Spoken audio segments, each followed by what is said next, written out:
Você sabe o que é ter um amor, meu senhor, ter loucura por uma mulher e depois encontrar esse amor, meu senhor, nos braços de outro qualquer. Há pessoas com nervos de aço, sem sangue nas veias e sem coração. Alô, alô, salve, salve, muito obrigado. Bom dia, alô, alô, salve, salve, queridos amigos, queridas amigas da TV Sonic, da TV 247, das demais TVs da Rede Progressista. Bom dia, sejam bem-vindos ao primeiro programa de hoje. Milton Costa, bem-vindo. Estou falando ao vivo de São Paulo nessa terça-feira, 3 de dezembro. Adeus, ano 9h25 da manhã. Vou tomar a minha média com pão e manteiga enquanto vocês vão chegando. Rita Feital, bom dia. Enquanto vocês estão chegando, você sabe o que é ter um amor, meu senhor.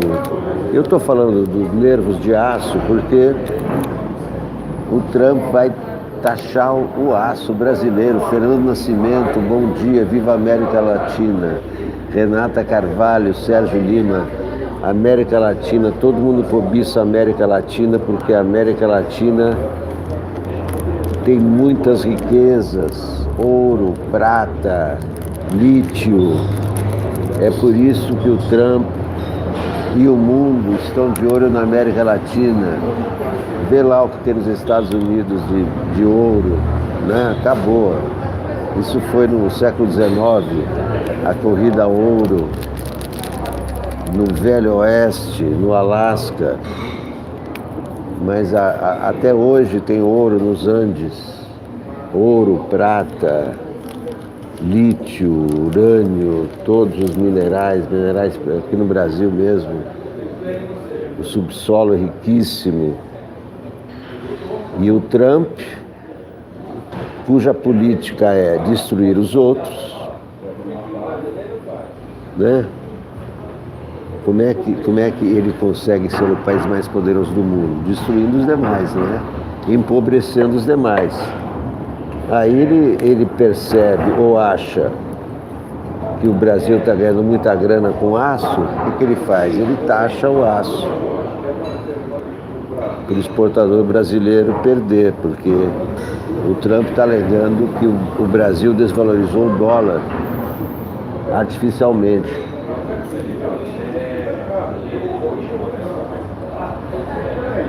O exportador ganhar mais com aço, né?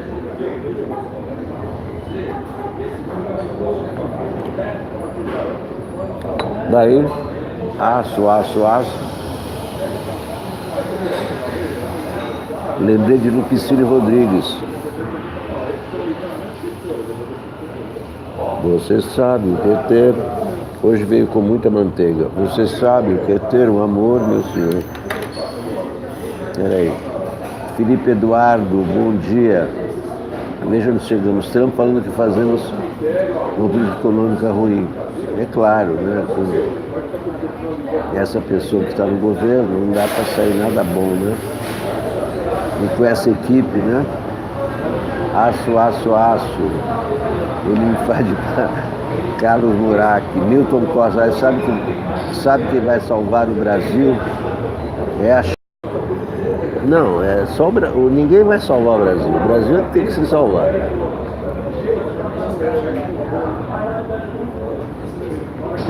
Não salva. Não tem amizade. Tem comércio. Os chineses são pragmáticos.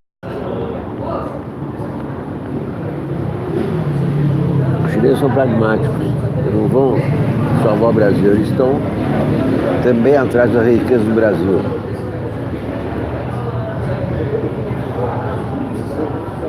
Está cheio de empresas chinesas explorando o subsolo brasileiro.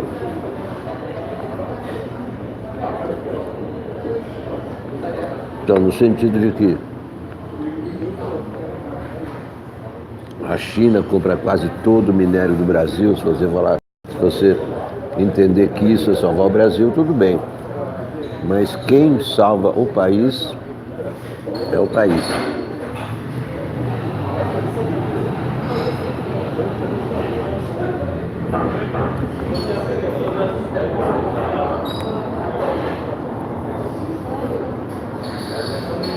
Agora, é covardia o Trump atacar o Brasil, que não consegue sair do buraco, e a Argentina, outra que não consegue sair numa situação pior que o Brasil.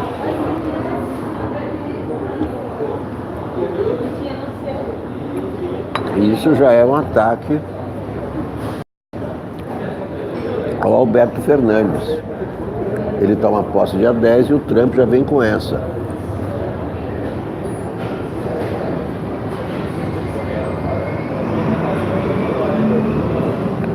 Já dá um tranco nele.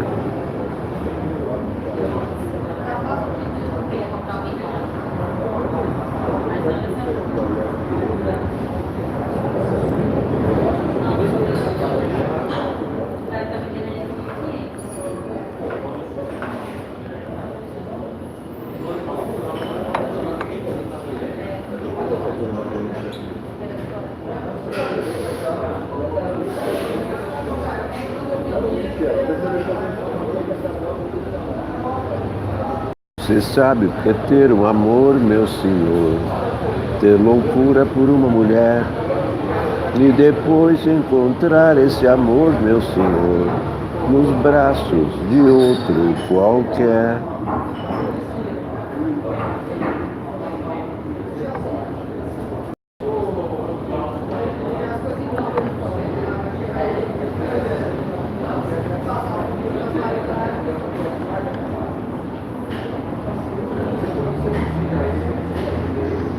Há pessoas com nervos de aço, sem sangue nas veias e sem coração.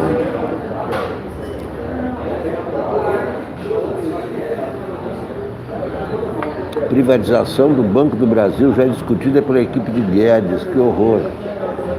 Primeiro Banco do Brasil. Vamos vender o primeiro Banco do Brasil, que é fundado por Dom João VI, em 1808. Será que vão ter essa ousadia? E os empregados vão deixar, os brasileiros vão deixar que se venda o Banco do Brasil?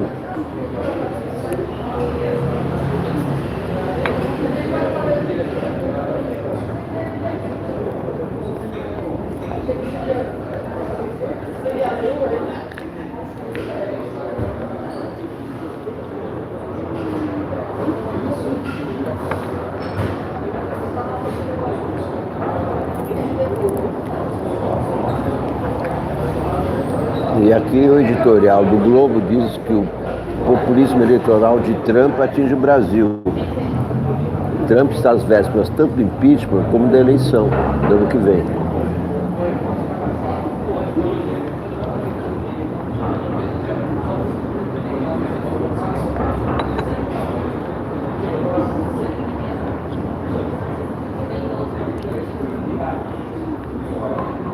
E aqui em São Paulo,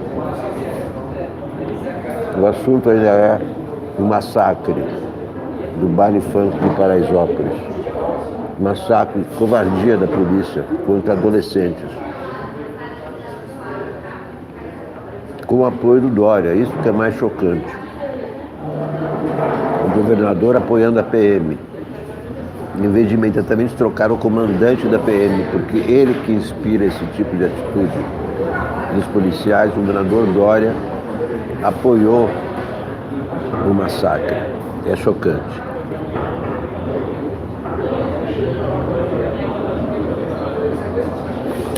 É chocante. Uma ação policial truculenta,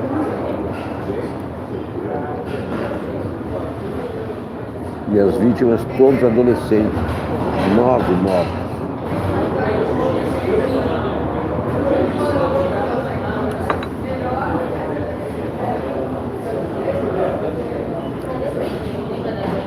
Um um governador comprometido com a segurança da população, primeira atitude, troca o comando-geral da PM.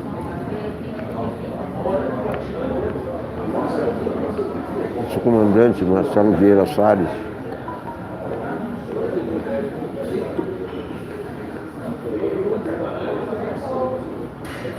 que é especialista em controle de distúrbios, inclusive,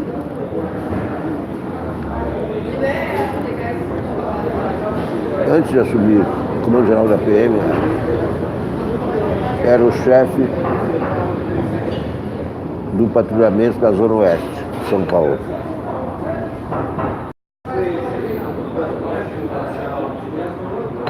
Um dos batalhões da Zona Oeste, o 16º de Osasco, é o campeão em mortes entre todos os batalhões de São Paulo. Isso foi em 2015. O levantamento do Estado mostrou que o 16º Batalhão da PM era o que mais matava. 26 mortos em 20 ações. Em 2018, esse comandante, esse coronel da PM assumiu o comando geral da Polícia Militar de São Paulo. E ontem domingo se viu o resultado disso. 9 adolescentes mortos, inocentes, estudantes, trabalhadores, sem nenhuma culpa, esmagados por uma ação policial truculenta, violenta e criminosa. PMs de baile funk são afastados, Dória isenta a tropa de culpa, diz o Globo. Merval Pereira escreve: conjecturas do Planalto com Moro de vice. Esse é o maior perigo para 2022 é essa chapa. Bolsonaro-Moro. Novo presidente da Funarte liga rock a satanismo. Vejam o nível dessa gente que está no governo. Nomeado ontem para a presidência da Fundação Nacional das Artes, Dante Mantovani já disse que o rock leva às drogas e ao satanismo. Músicos de vários gêneros mostraram indignação com essa e outras teorias da conspiração defendidas pelo maestro de 35 anos. O cara é maestro. Meu Deus do céu. Ele disse também que os Beatles instauraram o comunismo. Dante Mantovani. Da onde surgiu esse sujeito? Um século antecipado, escreve Merval Pereira. O que já circulava como rumor dos grupos políticos mais próximos do presidente, ontem virou realidade. Em entrevista ao Estadão, o articulador político do Palácio Planalto, ministro-chefe da Secretaria de Governo, general Luiz Eduardo Ramos, disse que uma chapa de reeleição com o ministro Sérgio Moro seria imbatível na disputa de 2022. Ganhava no primeiro turno, disparado, avaliou. O pior que é isso mesmo. Vai ser difícil derrotar o Bolsonaro com Moro de vice. Muito difícil. Não é a primeira vez, antes de completar um ano de mandato, que Bolsonaro, que garantira na campanha ser contra a reeleição, aparece nas especulações de seu entorno, nas suas próprias, como candidato. Mas, como costuma dizer o presidente da Câmara, Rodrigo Maia, daqui até 2022, em política, falta um século. O tempo da política nada tem a ver com o calendário gregoriano, assim como o tempo da economia costumeiramente depende da situação política e vice-versa. No momento, o governo Bolsonaro vive esse dilema. A perspectiva política é sombria em grande parte dos países, em especial aqui na América do Sul. E por isso o presidente orientou seu ministro da Economia, Paulo Guedes, a suspender temporariamente as reformas. Ao mesmo tempo, se a economia não reagir, esse governo não termina, como afirmou a senadora Simone Tebet, presidente da Comissão de Constituição e Justiça, refletindo o pensamento majoritário dos políticos. Tudo isso para dizer que aventar a possibilidade de ter Moro como vice só serve neste momento para definir que o vice atual, general Hamilton Mourão, está fora dos planos do Bolsonaro e que o prestígio popular do Moro fez com que voltasse à posição original de quase intocável. Nesses 11 meses de governo, Bolsonaro já quis se livrar de Moro, mas verificou que seria uma perda considerável para seu apoio popular. Ele e Guedes continuam superministros, com uma diferença: tiveram que se adaptar ao estilo Bolsonaro de governar, onde qualquer observação, por menor que seja, transforma um ministro prestigiado em traidor. E as exigências de demonstrações de lealdade são permanentes. Isso é um horror. Os dois são também os principais alvos do ex-presidente Lula, que também adiantou a máquina do tempo para polarizar com Bolsonaro.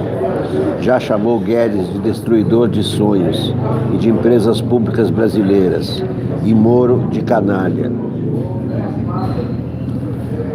Tanto 3 anos antes das eleições presidenciais,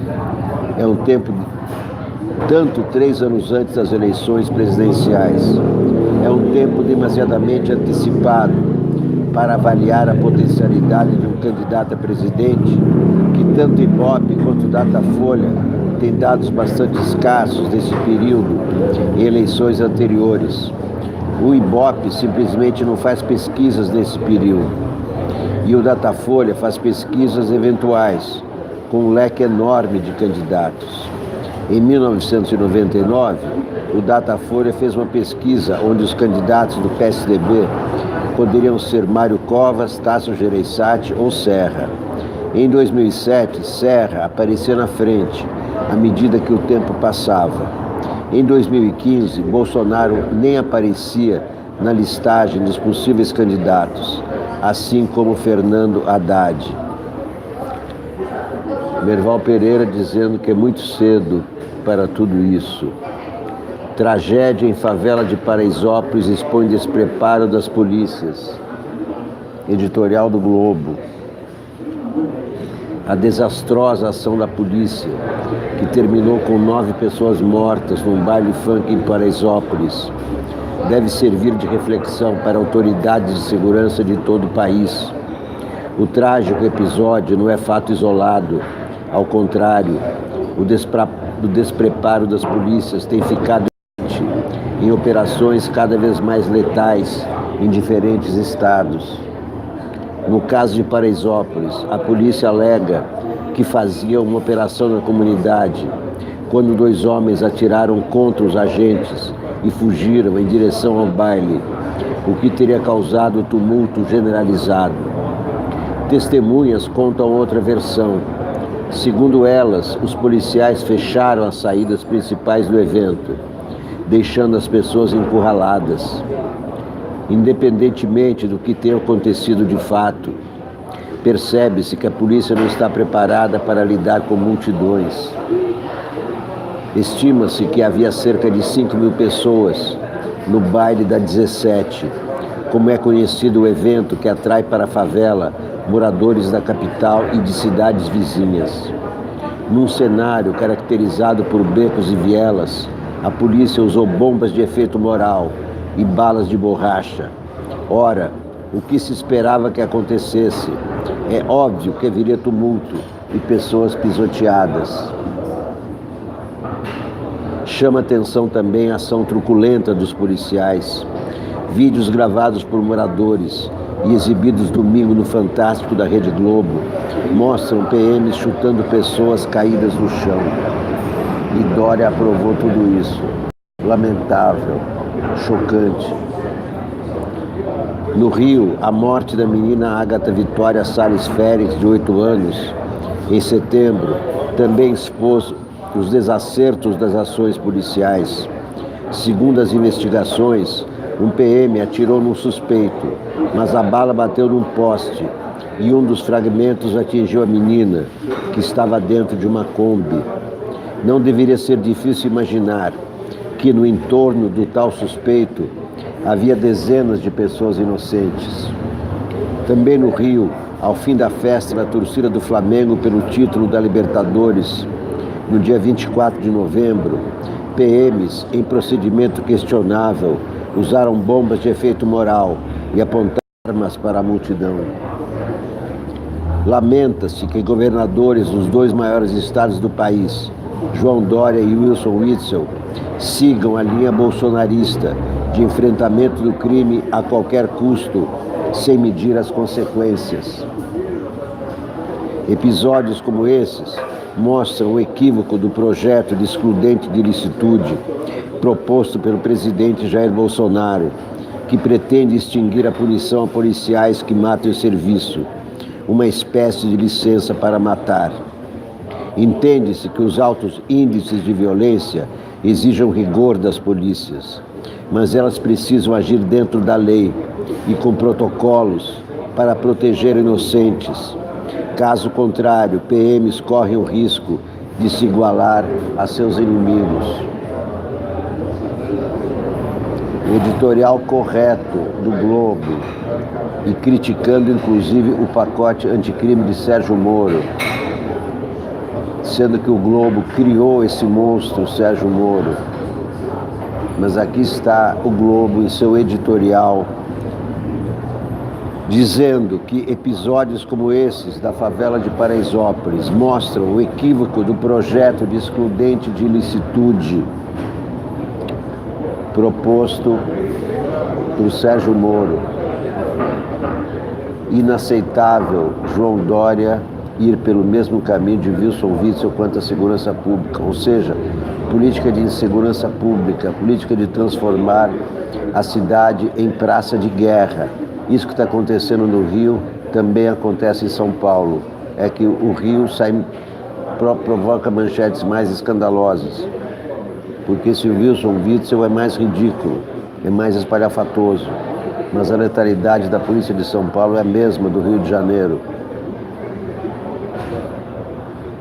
Pesquisa de janeiro a junho mostra que nesse período 414 pessoas foram mortas pela polícia de São Paulo. Isso dá um pouco mais de 2 pessoas por dia, porque ao fim do ano deve chegar a 1.000, como no Rio de Janeiro. É a letalidade de guerra civil. Não é aceitável essa letalidade da polícia em tempos de paz.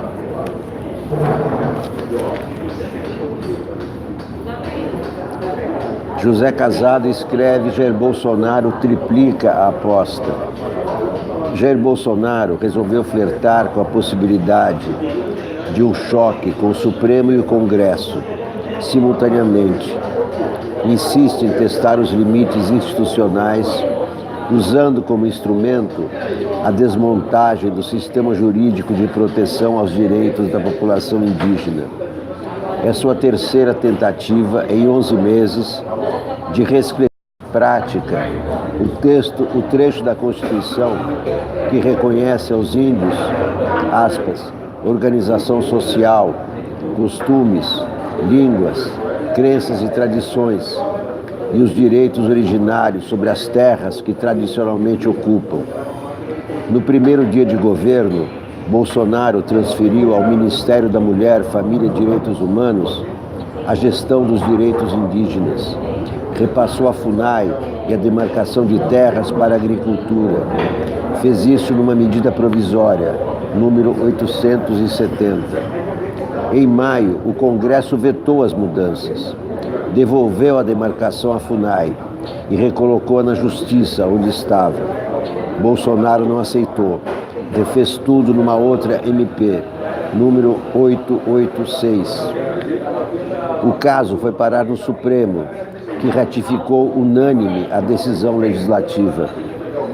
No plenário, o ministro Celso de Mello usou 3 adjetivos para qualificar a insistência do presidente: inaceitável, inadmissível e perigosa.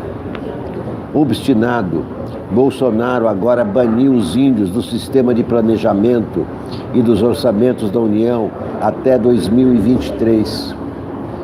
Mandou ao Congresso proposta de orçamento para 2020, com corte de 40% no fundo da FUNAI para a proteção e promoção dos indígenas. Deixou o plano plurianual de governo 2020-2023 sem previsão para a área e transferiu a gestão dos direitos dos índios, assim como parte do orçamento da FUNAI, para o Ministério da Mulher, Família e Direitos Humanos, embora a fundação continue vinculada à Justiça. Bolsonaro já foi garimpeiro amador. Por excessiva ambição financeira, registrou seu comandante, transgrediu normas do Exército em busca do ouro. Hoje, usa os índios num jogo institucional de alto risco. Conta com aplausos da ala mais extremista do lobby ruralista. É um grupo sectário e inepto, incapaz de reunir votos suficientes no Congresso para mudar a Constituição. O que o Bolsonaro quer com os ataques dos indígenas é o subsolo. Quer se apropriar do riquíssimo subsolo que está sob as áreas indígenas.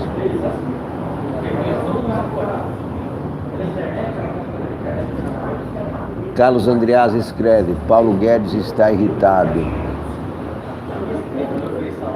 As revoltas recentes na América Latina, sobretudo no Chile, têm servido como desculpa para justificar tanto o ímpeto autocrático do bolsonarismo quanto as dificuldades do governo Bolsonaro, especialmente em matéria econômica. Diga-se que ninguém se valeu mais desse recurso, da muleta do quebra-quebra chileno, do que Paulo Guedes.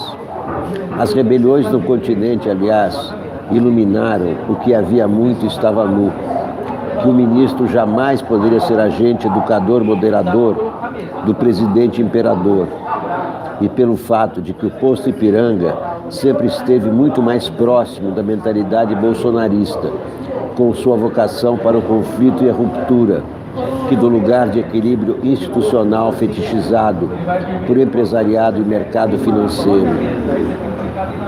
As rebeliões no continente, à luz do que manifestam nossos governantes, deveriam nos lembrar de que não há uma tradição democrática no Brasil e que os limites definidos pela democracia tendem mais a incomodar que confortar.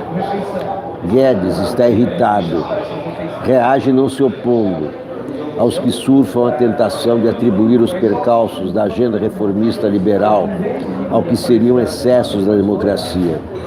Seria mais fácil com menos, já nos ensinou Carlos Bolsonaro. Nas palavras de Guedes, somente na semana passada, as convulsões na América Latina tentaram autorizar uma aberração inconstitucional, excludente de ilicitude em operação de garantia da lei e da ordem, e aliviar a carga de uma constatação, a de que seu programa de reformas estruturais parou. Por ordem do presidente, parou. Guedes está irritado. Talvez pense em Moro, o ex-Moro. Talvez já não se sinta um super-ministro. É natural que procure uma narrativa em que se escorar, que se utilize de uma fundamentada em instrumento de exceção. Aí é quando as circunstâncias expõem os indivíduos. A versão escolhida depositou sua credibilidade nas mãos de Bolsonaro. Em até quando o presidente endossará o texto segundo o qual a bagunça, entre aspas, no continente seria o motivo porque mandou travar a reforma administrativa? Guedes prometeu demais. Anunciar metas ambiciosas sob a lógica do setor privado costuma cobrar preço alto na administração pública. A expectativa política gerada desde dentro era imensa. O país zeraria, neste 2019, o déficit das contas públicas. Havia outras promessas para já, sublinhe-se, não cumpridas. O pacote de privatizações avança com mais agruras que o previsto. A reforma tributária foi entregue a um secretário inepto, que tudo centralizava e cuja queda impôs ao Ministério que iniciasse o trabalho do zero. E a da Previdência, tocada sob a tal nova política que encanta Guedes, chegou a bom termo, tanto quanto fez envelhecer prematuramente o governo. Ainda não se recuperou o ar e já vem outro ano eleitoral. A frustração é evidente. A irritação, materializada em praguejamento autoritário, é consequência. O caldo entornou, mas ninguém, nem no governo, nem em grande parte da imprensa, quer se encontrar com o problema de que Guedes se alavancou em excesso, para curtíssimo prazo, subiu o sarrafo à altura inalcançável e não entregou. Opa! Mensagens. Carlos Murac, estamos mortos, Alex, porque estamos afundando. Não, estamos vivos ainda. Marcos Schneider, bom dia, Busmaster.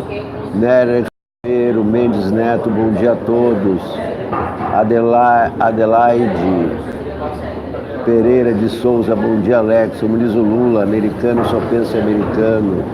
Carlos Murac, Alex, esse pão é bom, sem comentários, mais ou menos. Luísa Veras, bom dia de Pilotas. Ricardo Aquiles, bom dia. Rita Staquera, bom dia. Comprem, apoia a TV Sounic a partir de R$10 no Catarse. Felipe Eduardo, só faz uma economia externa quando se tem uma economia interna forte. Se o Guedes acha que enfraquecendo nossa economia interna alavanca com exportação, esse fim é totalmente péssimo para a população. Ricardo Argiles, Dória Serial Killer, Felipe Eduardo, na verdade, quem é do Satã são essas igrejas neopentecostais. Rosemary, bom dia, Alex, muita revolta. A última batalha de Napoleão. Jana Nunes, meu Deus. Leonardo, o Chile está mais pacificado? Em parte. Pelo que eu vi na televisão ontem, está havendo processos contra os excessos policiais e os excessos de ministros. O ministro do Interior está sendo processado. O presidente Pinheira também está ameaçado de protesto. Ainda há saques em alguns lugares esporádicos. Tomás Cavendish, bom dia.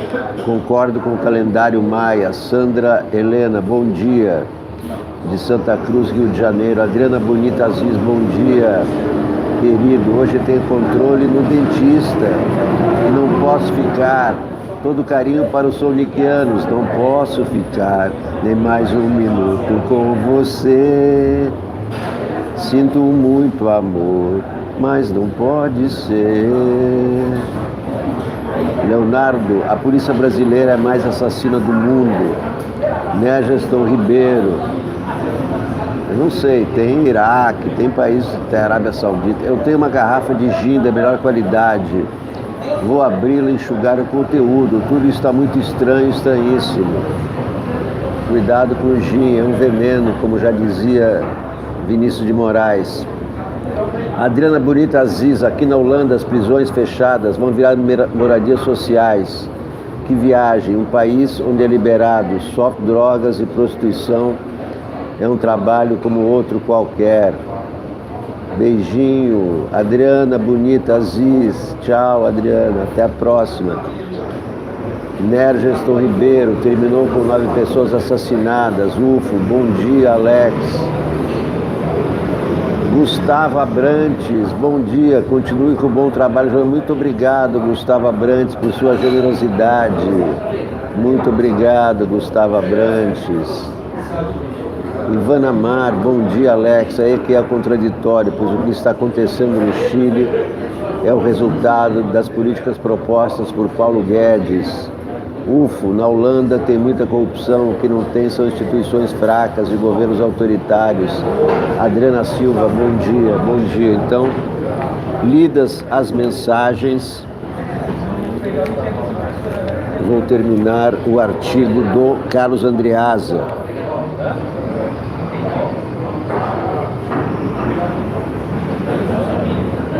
A frustração é evidente, a frustração dos empresários com as promessas não cumpridas do Paulo Guedes. A frustração é evidente, a irritação, não, a frustração do Paulo Guedes também, porque o Bolsonaro mandou parar as reformas. É impressionante como na América Latina as coisas caminham paralelamente. No Equador também está discutindo reforma tributária. O excludente de ilicitude foi aplicado na Bolívia pela presidente interina. Então, a agenda da América Latina é muito parecida. Os países são diferentes, as línguas são diferentes, mas a agenda coincide. É impressionante com a agenda mesmo. Você vê a televisão do Equador, está se discutindo a reforma tributária.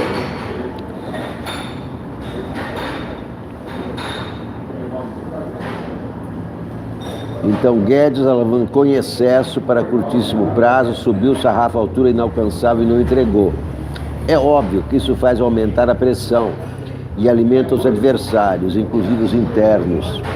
É óbvio que faz subir o fogo em que o populismo bolsonarista cozinha o liberalismo econômico, que supôs ser possível prosperar sem liberalismo político e reformar um Estado, ora tocado por um projeto autocrático de poder, rumo à ditadura do clã Bolsonaro, ditadura familiar. O projeto do Bolsonaro é ditadura familiar, ditadura Bolsonaro, ditadura do clã Bolsonaro. Pasmem, acreditem se quiserem. Talvez se queira desfilar com a fantasia de que está tudo bem, tudo sob controle, até o carnaval. Depois de a mangueira passar, porém, será necessário voltar à claríssima entrevista que o ministro deu à repórter Ana Clara Costa, publicada neste Globo no último domingo, para enfrentar a dor, a ardência da mensagem. Guedes, transparente, fala no risco de o Brasil reproduzir a Argentina. Nisto, contidas uma real possibilidade, a de seu plano, sem a célere implementação das reformas, não resultar em crescimento sustentável e, pois, fracassar. E uma ameaça, ou não seria um bolsonarista, o de a esquerda voltar, como o kirchnerismo no país vizinho. Não há como ler a entrevista, um longo lamento, senão com pessimismo. É esquisito. Seus melhores momentos se desdobram numa superfície temporal impossível, indefinível. O ministro coloca sua gestão da economia num tempo inexistente, espécie de limbo em que estaríamos sempre atrasados. Isto porque o triunfo de sua agenda, conforme expressa o próprio Guedes, dependeria de rapidez no avanço das reformas. E esta rapidez já não veio. É ele quem diz. A projeção de crescimento que faz 1% em 2019, 2% em 2020, 3% em 2021 e 4% em 2022, configura Inês morta, dado que é ancorada em aceleração que não houve. É angustiante. Guedes está irritado. Terá cansado?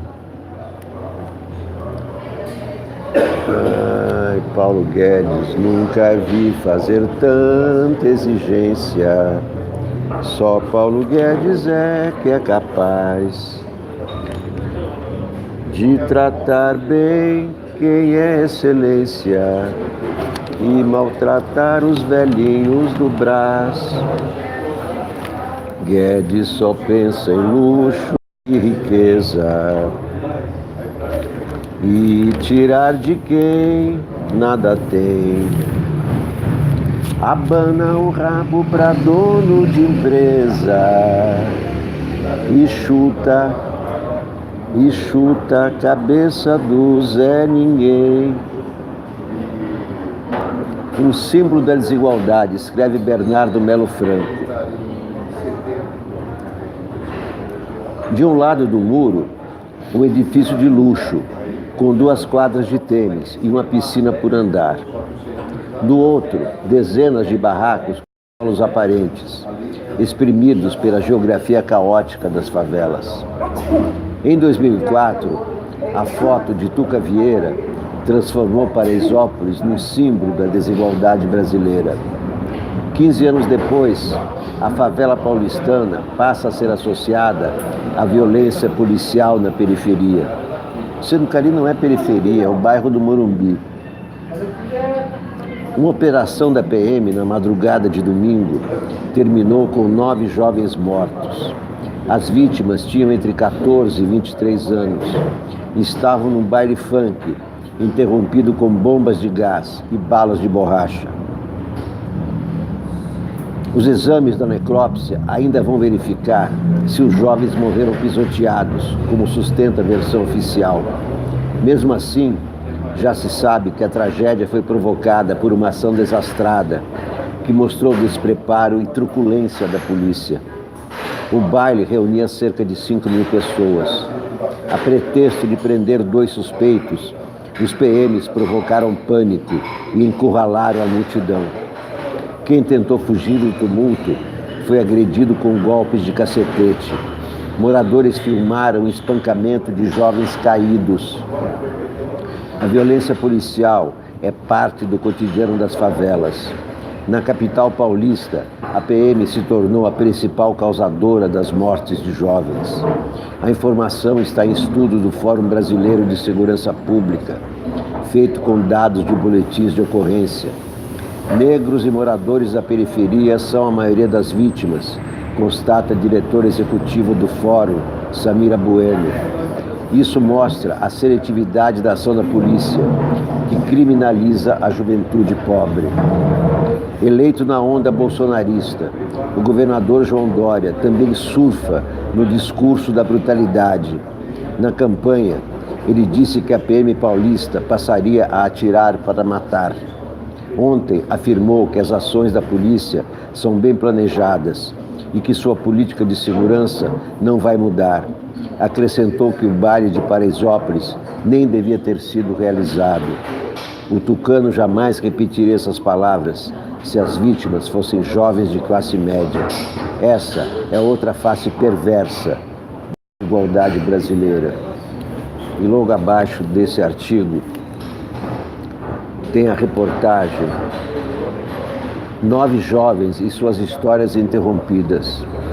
Vítimas da tragédia em Paraisópolis tinham entre 14 e 23 anos. Apenas uma era mulher, que havia perdido os pais nos últimos anos. Um dos mortos já tinha filho e outro comemorava seu aniversário no baile. Bruno Gabriel dos Santos, 22 anos. Luara Vitória de Oliveira, 18 anos. Denis Henrique Quirino, 16 anos. Marcos Paulo Oliveira, 16 anos. Denis Guilherme Franco, 16 anos. Eduardo Silva, 21 anos. Gabriel Rogério de Moraes, 20 anos. Gustavo Cruz Xavier, 14 anos. Mateus dos Santos Costa, 23 anos. As vítimas da brutalidade da PM, as vítimas da brutalidade de João Dória e da brutalidade de Jair Bolsonaro. Essa é a política de segurança pública do governo Jair Bolsonaro, implementada em São Paulo por João Dória. Polícia não é feita para matar, e sim para prender. E a polícia de São Paulo e a polícia do Rio está matando. A charge do Laerte, ontem, vocês se lembram, o título da minha live foi Paraisópolis vira Infernópolis. E não teve tanta audiência assim, eu não sei, se depende do título, etc. Hoje tem a charge do Laerte com o título Infernópolis. Não estou dizendo que ele me plagiou, estou dizendo que tivemos a mesma ideia, o mesmo insight. Olha aqui. Infernópolis. Paraisópolis virou Infernópolis.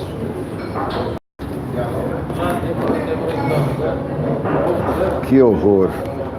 Chefe de comunicação de Bolsonaro distorce e erra ao contestar a Folha. Ontem, Fábio Weintraub escreveu um artigo de ataque à Folha. E a Folha está respondendo hoje.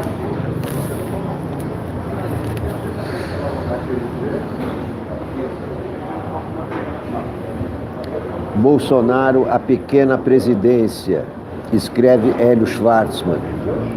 Discordo da avaliação do secretário de Comunicação Social da Presidência, Fábio Weingarten, expressa em artigo publicado na segunda-feira. O editorial da Folha, Fantasia de Imperador, não desrespeita a figura institucional do presidente da República. É Jair Bolsonaro quem apequena o posto. Seu defeito primordial é a falta de comprometimento com a democracia, que fez questão de expressar antes, durante e depois da campanha que o sagrou presidente. É meio assustador que os brasileiros tenham escolhido para liderá-los um sujeito que defendeu a tortura e o fuzilamento de adversários. Mas esse é um efeito adverso possível da soberania popular. Temos de viver com isso.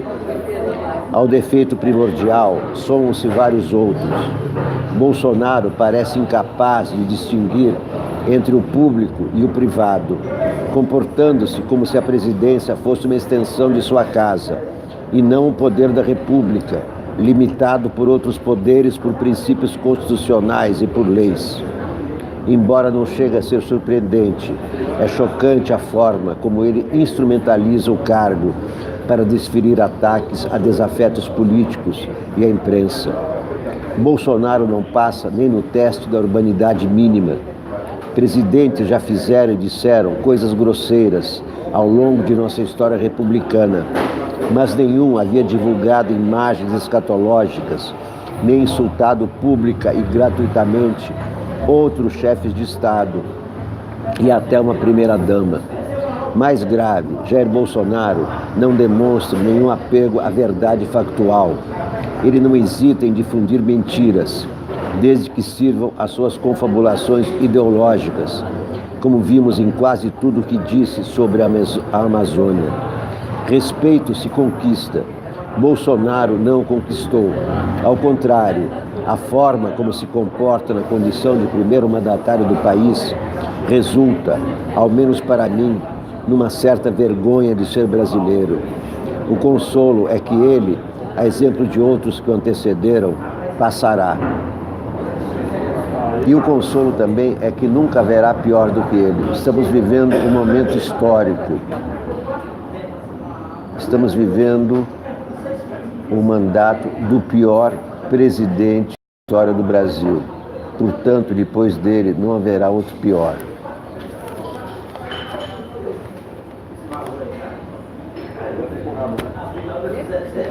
Esse é o pior, não há dúvida. 11 meses foram suficientes para mostrar.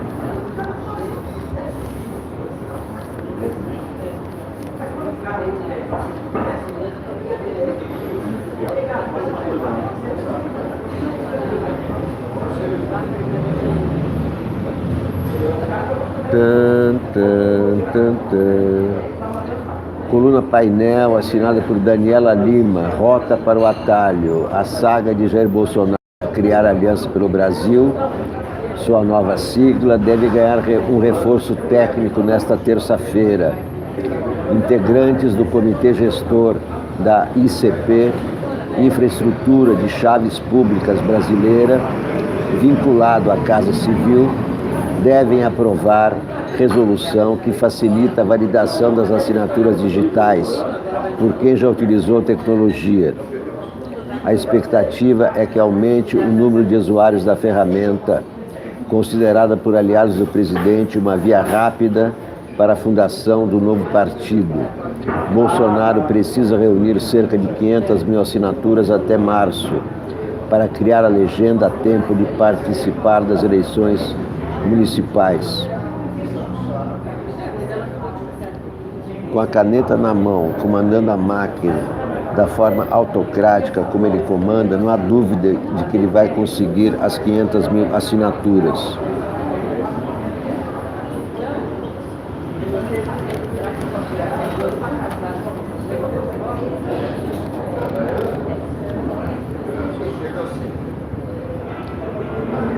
Ele não tem o menor problema, a menor vergonha em seguir sempre os caminhos ilegais para conseguir os seus objetivos.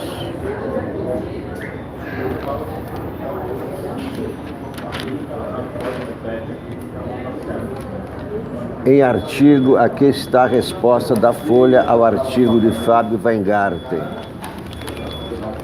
que atacou a Folha por causa do editorial Fantasia de Imperador, no qual a Folha ataca Bolsonaro por excluí-la da lista de licitação de assinaturas do governo federal. Em artigo publicado na Folha, então é o seguinte, a Folha publicou o artigo do Fábio Weingarten e agora está respondendo ao artigo. Em artigo publicado na Folha, nesta segunda, ontem, o secretário de Comunicação Social da Presidência, Fábio Weingarten, apresentou visão distorcida dos fatos e incorreu em exageros e imprecisões ao contestar editorial do jornal com críticas a Jair Bolsonaro. A primeira constatação é que o governo Bolsonaro continua lendo a Folha, ao contrário do que disse Bolsonaro.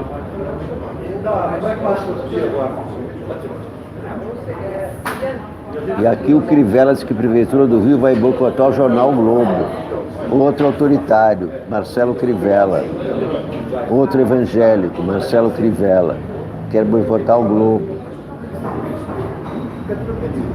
Weingarten escreveu, em resposta ao editorial Fantasia de Imperador, no qual a Folha afirmou que Bolsonaro é incapaz de compreender a impessoalidade da administração republicana.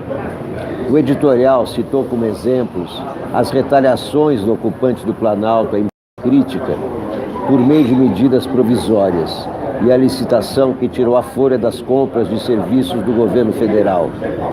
O secretário de Comunicação chamou o editorial de infame, acusou a Folha de desrespeitar a figura presidencial e disse que, em vez de jornalismo, o veículo pratica leviandade e autoritarismo. Weingarten, na contestação à Folha, disse ainda que as manchetes diárias do jornal sobre a economia do país são sempre com foco negativo. Na verdade, a Folha já publicou vários editoriais, textos que expressam a opinião do jornal e que, em linhas gerais, fazem uma avaliação positiva da política econômica do governo até este momento. Em 5 de novembro, o texto, na direção correta, afirmou que a agenda de reformas conduzida pelo ministro da Economia, Paulo Guedes, acerta ao priorizar a modernização do Estado e o controle do gasto público. Em 26 de novembro, o editorial Modesta Retomada destacou sinais positivos de melhora da economia, ainda que em estágio inicial. Nisso a Folha se equivoca. Porque não há estabilidade econômica sem estabilidade política. E o que esse governo gera a todo momento é mais instabilidade, daí que o dólar sobe, entre outras coisas. Em 21 de fevereiro, texto intitulado Sucesso à Reforma, dizia que o cerne da proposta de reforma da Previdência do governo Jair Bolsonaro cumpria 3 requisitos básicos, etc. Em seu texto, Weingarten escreve que a Folha se junta àqueles derrotados nas urnas em outubro passado, aos que tentaram matar o então candidato Jair Bolsonaro. No entanto, o jornal condenou explicitamente a tentativa de assassinato, chamando-a repetidas vezes de ataque abominável. Dedicou um editorial em 7 de setembro de 2018, em que escreve que o atentado não tem acolhida num país que está comprometido com a democracia. Igualmente, ao longo da campanha de 2018, publicou reportagens com denúncias que envolviam então o candidato Fernando Haddad ou seu entorno. O secretário escreveu que falta ao jornal a legitimidade de Bolsonaro, que goza do respaldo da maioria dos brasileiros, que o elegeu com pouco mais de 57 milhões de votos.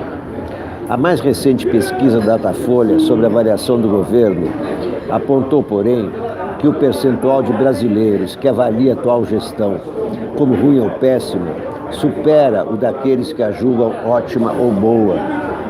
Em seu artigo, Weingarten também afirmou que os frequentes editoriais da Folha de São Paulo não correspondem à visão majoritária dos brasileiros e da opinião pública. Segundo o levantamento publicado no começo de setembro, a reprovação do presidente subiu de 33% para 38% em relação à pesquisa anterior, feita no início de julho. Em consonância com seu projeto editorial, que prevê independência, pluralidade e apartidarismo, a Folha mantém atitude crítica em relação aos ocupantes do Planalto e a governos de forma geral. A relação com a presidência da República é historicamente marcada pela tensão. FHC e Lula, por exemplo, se queixaram com frequência de reportagens do jornal.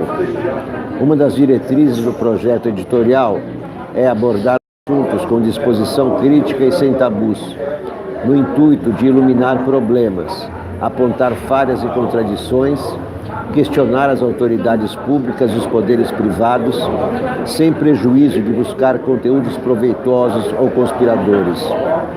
Nas críticas ao veículo, o auxiliar de Bolsonaro sustentou que o comportamento reiterado da Folha a descredencia como fonte de informação séria para a sociedade em geral e insinuou que falta ao jornal compromisso com a verdade. O projeto editorial, contudo, estabelece como princípio número 1 a necessidade de confirmar a veracidade de toda notícia antes de publicá-la. As diretrizes prevêem ainda a obrigação de identificar e corrigir com destaque erros de informação cometidos, bem como manter mecanismos transparentes de autocontrole e correção.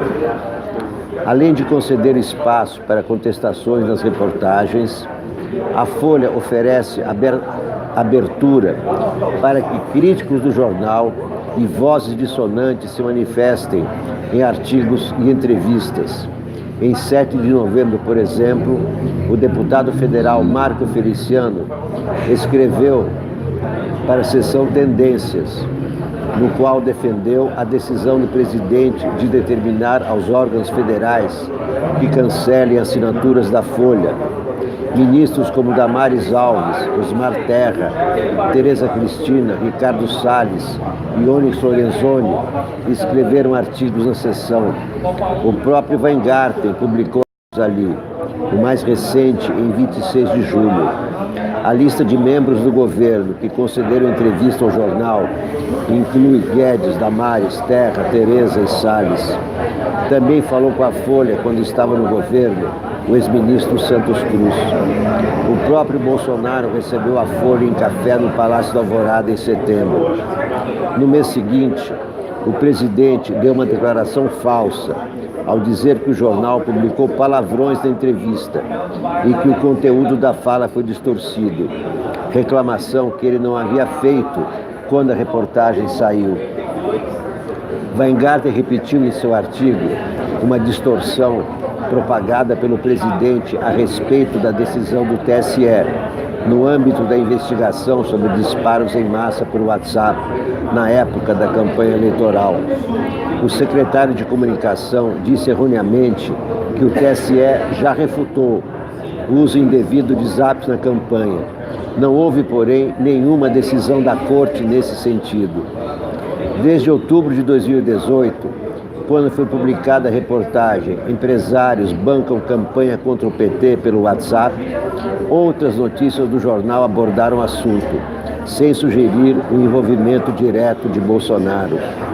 Também é inverídica a afirmação do secretário de Comunicação Social de que o editorial Fantasia de Imperador defende uma conspiração pela saída do presidente num golpe contra as instituições. Como reza seu projeto editorial, a Folha busca promover os valores da democracia representativa e em nenhum trecho do texto defendeu a saída do presidente. Manifestou o desejo de que Bolsonaro prestigie em seu comportamento as regras do Estado Democrático de Direito. Weingarten também escreveu no artigo que o jornal atua de maneira perversa, contínua, persecutória e irresponsável contra seus familiares, além de buscar desmoralizar Bolsonaro, prejudicá-lo e denegrir sua imagem. A longa resposta da Folha ao artigo do Fábio Weingarten.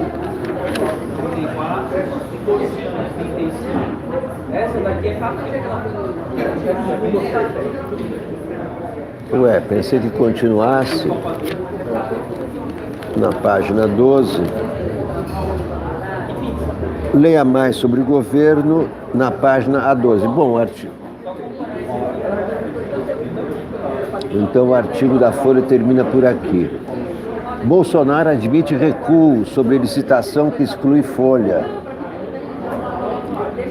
Jair Bolsonaro admitiu nesta segunda-feira, ontem, que o governo federal pode voltar atrás na licitação para fornecimento de noticiário que excluiu a Folha.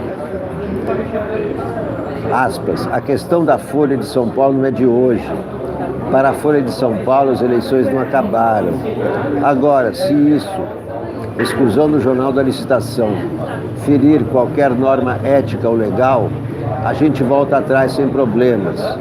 De qualquer maneira, a gente vai reduzir essa despesa com assinaturas de veículos também, sem a ideia de perseguição, declarou ao Jornal da Record. Ainda nesta segunda-feira, a líder da minoria na Câmara, Jandira Fegali, ingressou com a ação popular requerendo a suspensão da licitação. E no Rio de Janeiro, Crivella, seguindo o exemplo de seu chefe, Bolsonaro, diz que a Prefeitura do Rio vai boicotar o jornal o Globo. O sistema de comunicação da Prefeitura me fez um pedido. Eles estão indignados com o Globo, que não é jornal, não faz mais jornalismo. É um panfleto político, fazendo militância, tentando de todas as formas, através de ameaças e chantagens, que a Prefeitura ceda às suas ambições de publicidade. Portanto, a partir de agora, a Prefeitura do Rio de Janeiro ignora todos os pedidos vindo desse panfleto político, conhecido como Globo. Todos os demais jornais do país terão nosso prestígio. A resposta, menos o Globo. Meu Deus do céu. Guerra à imprensa. Guerra dos autocratas à imprensa.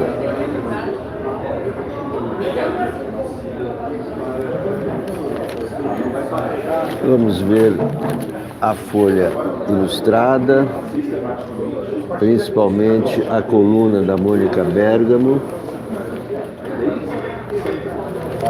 Artigo da página, última página, Thomas Mann e o Brasil.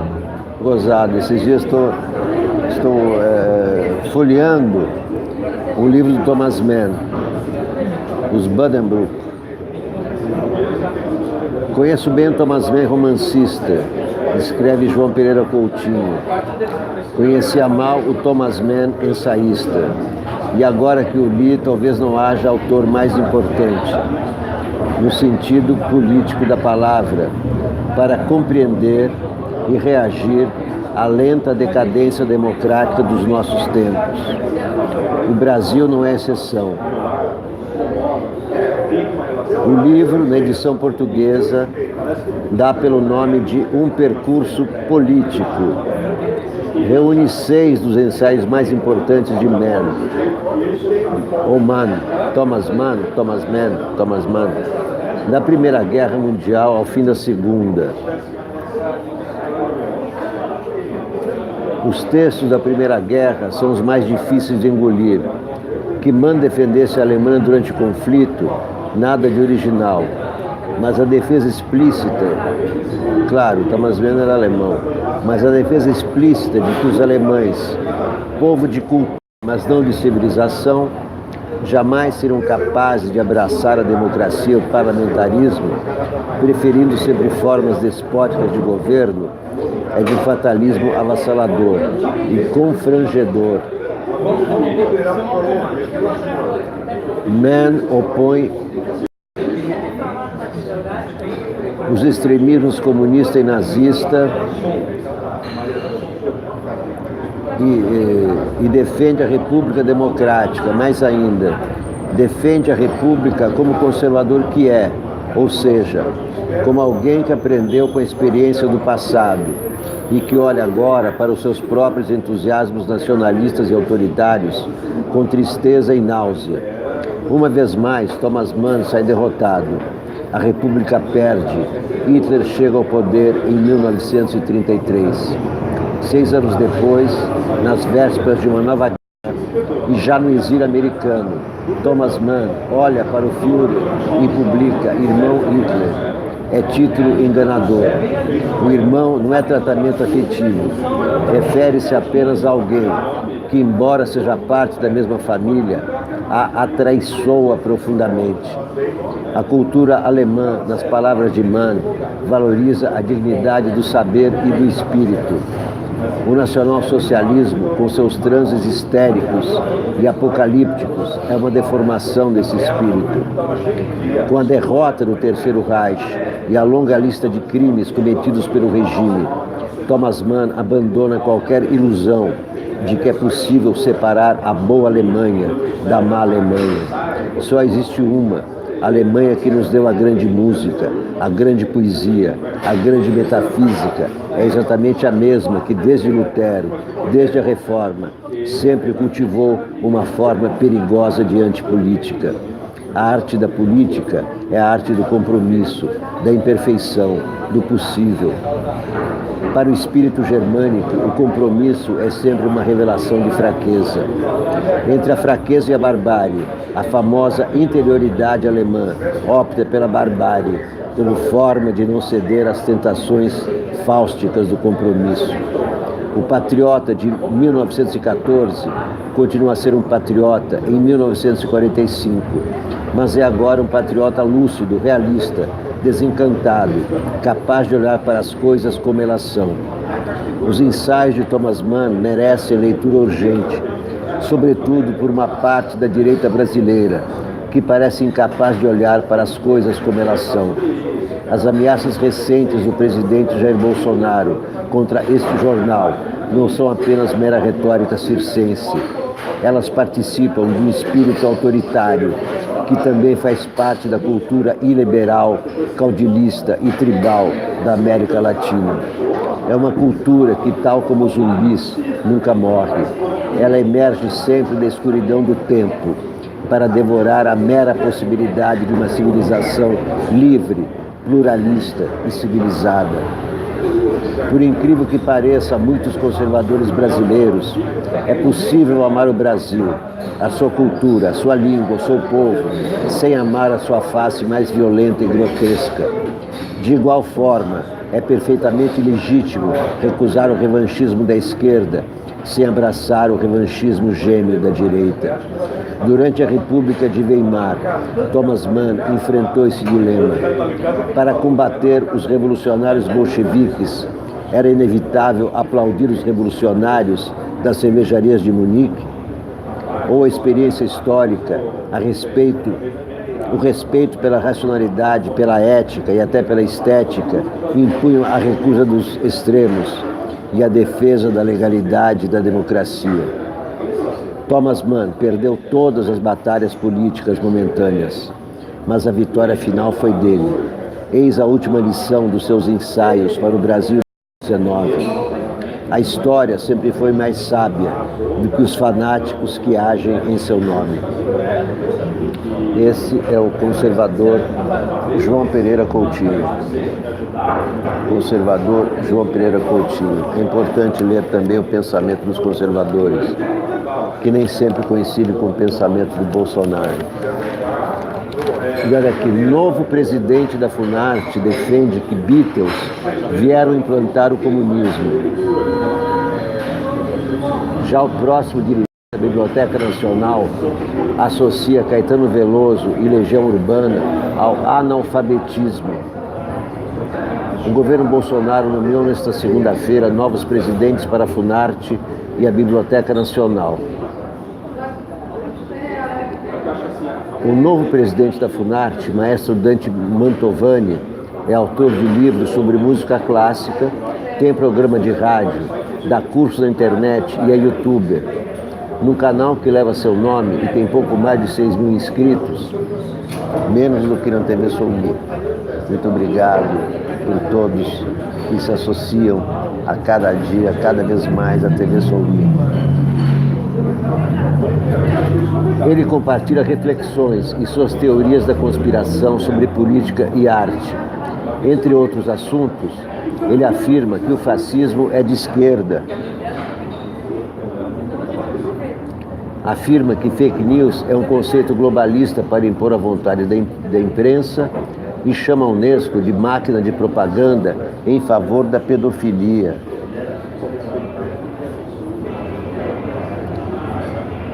Membro da Cúpula Conservadora das Américas e aluno de Olavo de Carvalho. Ele tem um vídeo inteiro dedicado a explicar um comentário recente do ideólogo de que o filósofo alemão Theodor W. Adorno, da escola de Frankfurt, teria escrito músicas dos Beatles. Não é que o Adorno tenha falado assim para os Beatles: faça isso, faça aquilo, faça a liberação das drogas. O teórico desenvolve a teoria e o agente vai lá e age. Na esfera da música popular, vieram os Beatles para combater o capitalismo e implantar a maravilhosa sociedade comunista. Os Beatles eram comunistas. E o submarino amarelo? Por que não era o submarino vermelho, né? Para disfarçar, talvez, né? Se fosse submarino vermelho, ficaria na cara que são comunistas. Então fizeram submarino amarelo. E o submarino amarelo deve ser esse país comunista maravilhoso, né? We all live in a yellow submarine, yellow submarine, yellow submarine. We all live in a yellow submarine. Meu Deus do céu.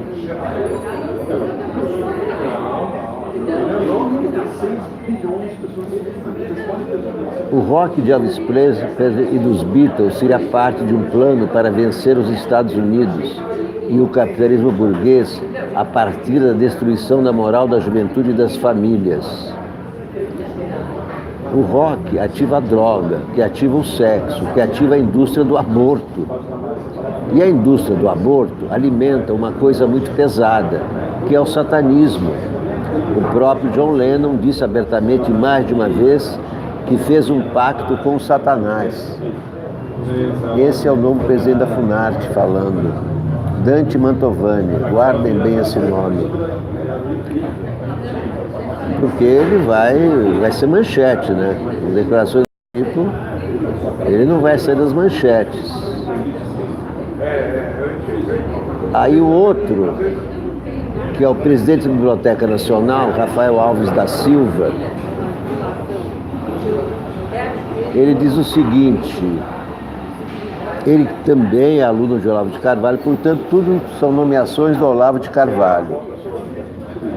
Ele se chama Olavo de Carvalho, ele é um cara que lambe a suar, ele é o grande guru do Bolsonaro. É do Carvalho.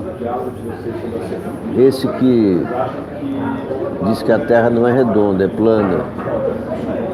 Vamos ver o que diz o Rafael Alves da Silva. Mensagem de 2011. Cadê nossa literatura?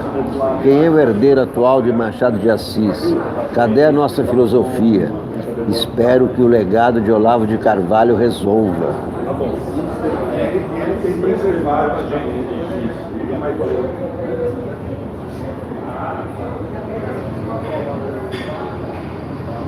Em 2017, ele associou Caetano Veloso, Legião Urbana e Gabriel o Pensador ao analfabetismo.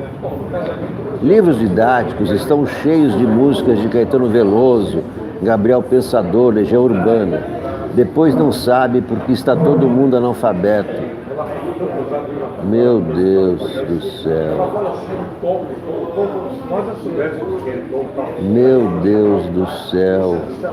Onde estavam essas pessoas todas que de repente emergem e mostram toda a sua estupidez, ignorância, fanatismo? Vieram das catacumbas. Mônica Bergamo, a possibilidade de Sérgio Moro ser candidato a vice de Jair Bolsonaro em 2022 racha a base do governo. Uma parte da bancada evangélica, por exemplo, é contra a ideia. O ministro Moro tem apoio da mesma base de eleitores conservadores do presidente.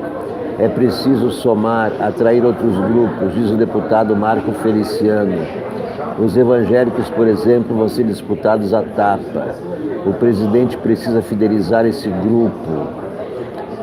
Moro também tem resistência de setores políticos que apoiam Bolsonaro e que rejeitam o ex-juiz por seu passado na Operação Lava Jato.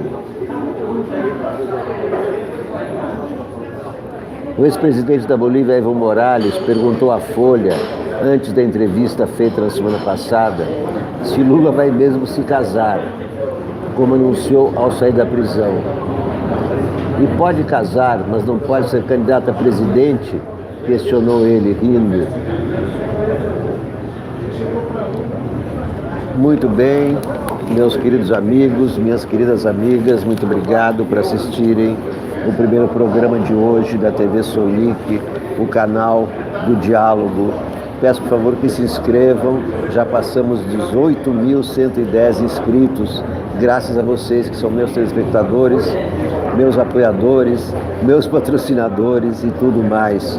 E ouvintes das minhas paródias. Apesar de eu ser desafinado, eu sei que sou desafinado, mas eu só tento passar para vocês a mensagem, que são as palavras, como por exemplo essa. Ei, você Jair, é o próximo a cair, é o próximo a cair, tarararara. Ei, você Jair, é o próximo a cair, é o próximo a cair. Ah, não cai, não deixa não, você vai ver na próxima eleição, seu eleitor vai morrer de rir. Não dá, não dá, não dá, oi, não dá pra não cair. Tchau, até a próxima, muito obrigado.